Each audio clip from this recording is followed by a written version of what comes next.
जसं काल काय झारखंड मधून एक टोळी आली, एक पथक आलं एसीबीचं, आणि अमित साळुंखे नावाच्या व्यक्तीला अटक करून गेली. आपल्याला माहिती आहे सुमित फॅसिलिटी. ही सुमित फॅसिलिटी काय आहे?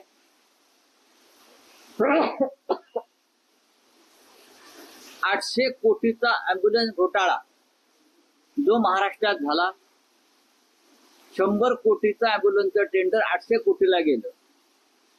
हे सुमित फॅसिलिटीचे लोक 108 नंबर अँब्युलन्स. आठवत आहे?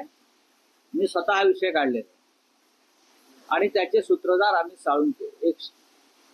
650 कोटींनी टेंडर वाढवलं गेलं. कुठे तुम्हाला अँब्युलन्स दिसत आहेत? हा सगळ्यात मोठा घोटाळा वैद्यकीय क्षेत्र. 800 कोटी. हे जे आम्ही साळुंखे आहेत ते श्रीकांत शिंदे मेडिकल फाउंडेशन जे आहे त्याचा कणा आहे, आर्थिक कणा. मोठ्या प्रमाणात हे सगळे पैसे हे शिंदेकडे वळवले आणि श्रीकांत शिंदे मेडिकल फाउंडेशनकडे वळवले. याची चौकशी आता मी करायला सांगणार. झारखंड मधल्या मद्य घोटाळ्यातून काल एक पथक इथे आलं आणि या सुमित फॅसिलिटीच्या अमित साळुंखेला अटक केली. हा एकनाथ शिंदे आणि श्रीकांत शिंदे यांचा अत्यंत जवळचा माणूस आहे. ही अटक सहज झालेली नाही. सरकारला या पैशाला कुठे पाय फुटलेत, कोणाच्या खात्यात गेलेत, प्रत्यक्ष अप्रत्यक्ष ते शोधायचं आहे. आणि हे धागेदोरे महाराष्ट्राच्या मंत्रिमंडळापर्यंत येत आहेत. हे असे अनेक प्रकार आहेत.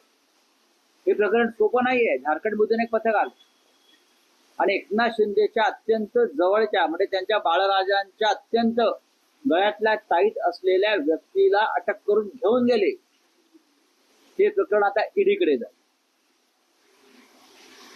आणि 800 कोटीच्या घोटाळ्यात सुद्धा हा बाहेर येईल.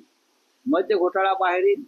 कोणाचे पैसे किती अडकले आहेत, कोणाचे पैसे कुठल्या मेडिकल फाउंडेशनला गेले आहेत, निवडणुकीत किती वापरलेत, कसे आले, कुठे गेले, हे सगळं आता यातून बाहेर पडणार आहे. त्याच्यामुळे देवेंद्र फडणवीस यांना वरपासून खालपर्यंत मंत्रिमंडळाच्या साफसफाईची मोहीम आता घ्यावीच लागते.